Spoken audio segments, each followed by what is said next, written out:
کۆمەڵە هەر لە دەورانی خەباتی نهێنی خۆیدا و هەم لە دوای 26 ڕێبەندانی ساڵی 57 کە خەباتی خۆی ئاشکرا کرد کرێکار و بابەتە پەیوەندیدارەکان بە کرێکارانەوە لای گرنگ و بەبایەخ بووە.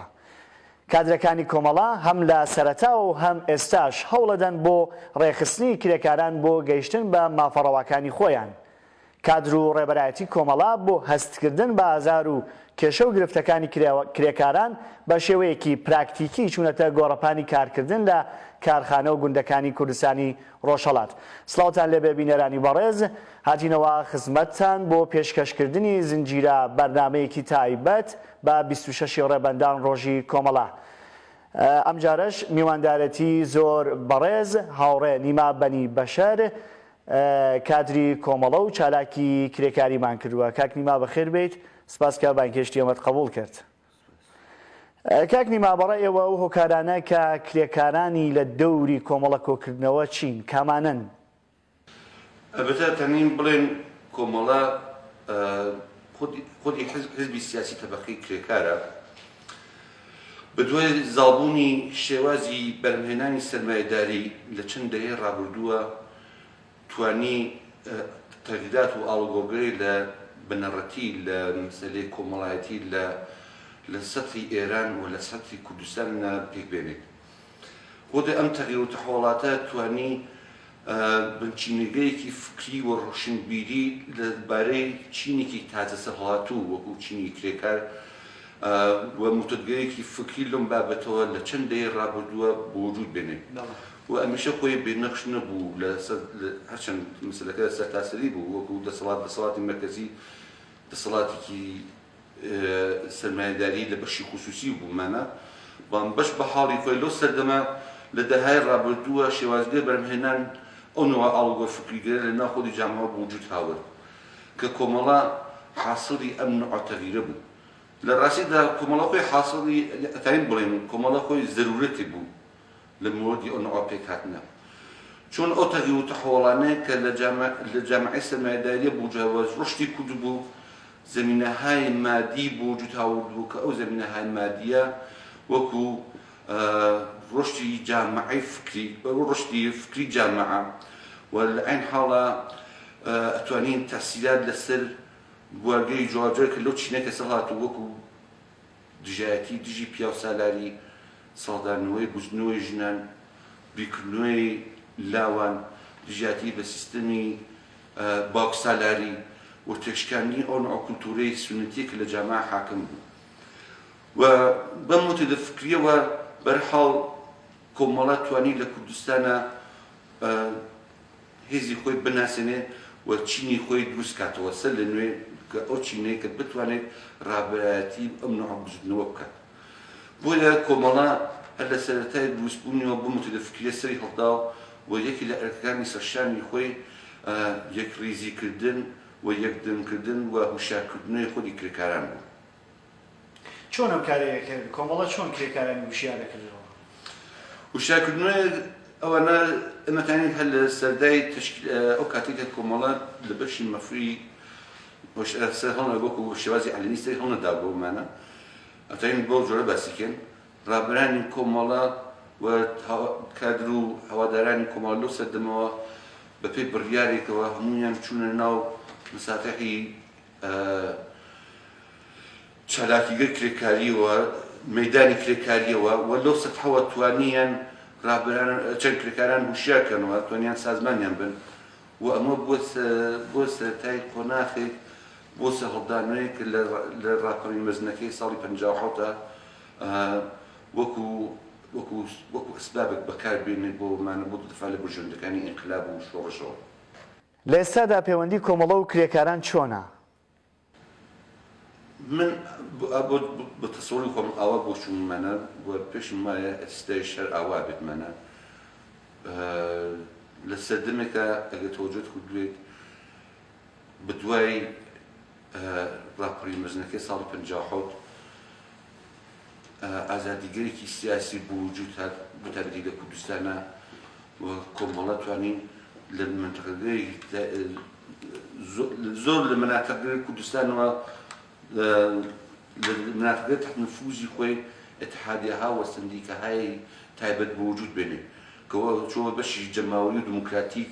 کە کۆمەڵە ڕابراتیەکەیە کرد اتحادیەی کرێکاران لە اتحادیە و سندیهای کرێکاران دامەزانی شۆڕەهای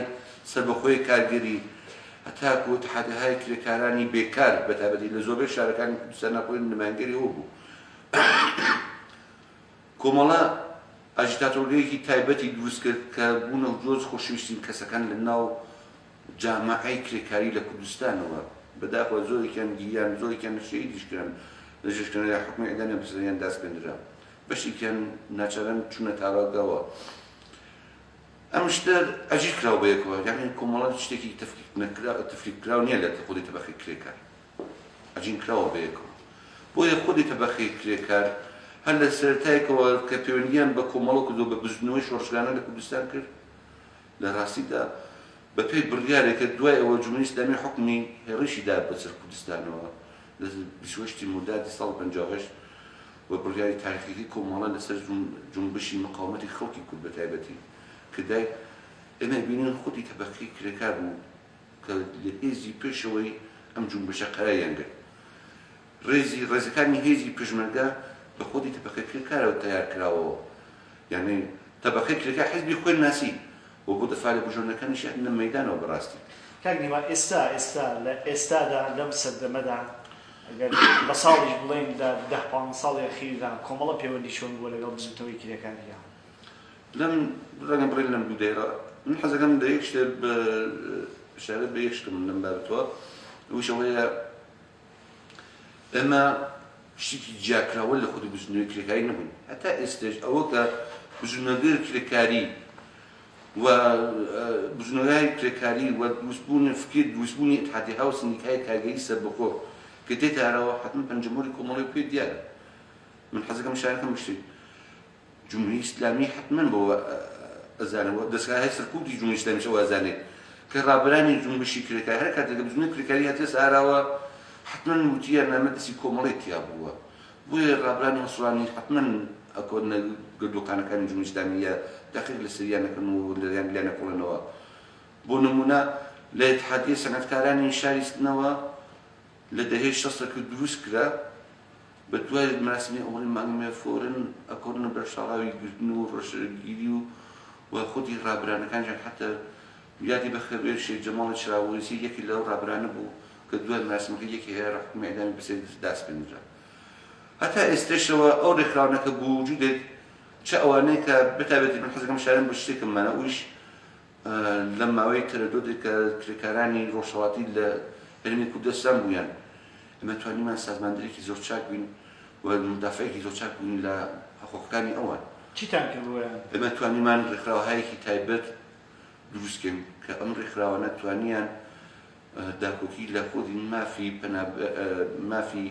کرێکارانی مەهاجر بێتمانە کە لە هەرێمی کوردستان موجود بوون بەشێکی زۆریان حقوقیان نەخورا بەمە دفاعمان کە سەرسەختانە لیان و حتى تحدێک بە شێوازی یاساییش هاتنی پێشیشەوە لە دڵیانە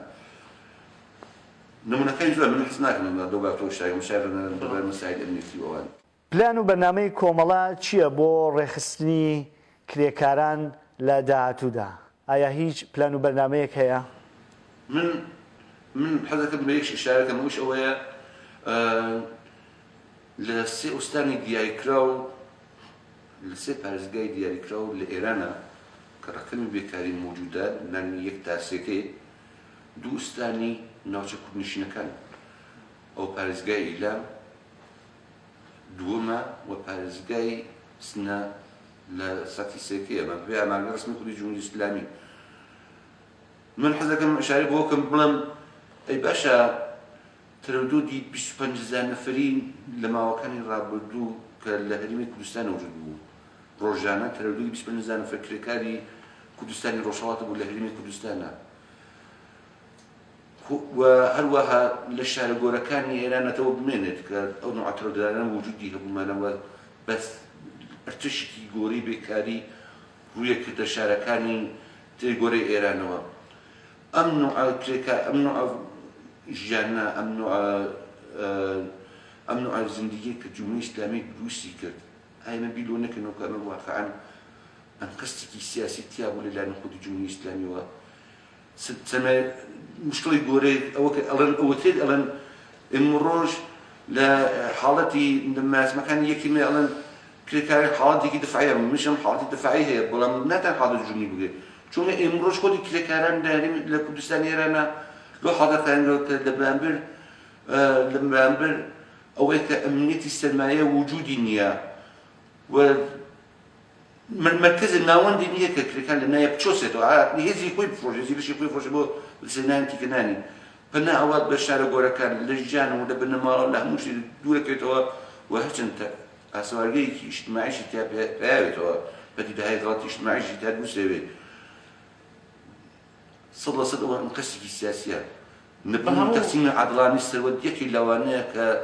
دەسەڵاتدارەتی مەرکەزی دەستپاندووە بەسەر کۆمەڵگاوە بە هەموو ئەم کێشە گرفتانەی کە ئێستا باسان کرد کە کرێکاران لە کوردستانی ڕۆژهەڵات ئێستا بەرەوڕووین کۆمەڵە چ پلانێکی هەیە بۆ کرێکاران بۆ کارکردن لە نێو کرێکارانە کە بتوانێت لانی کەم تا ڕادەیەکی زۆر کەمیش بێت ئەم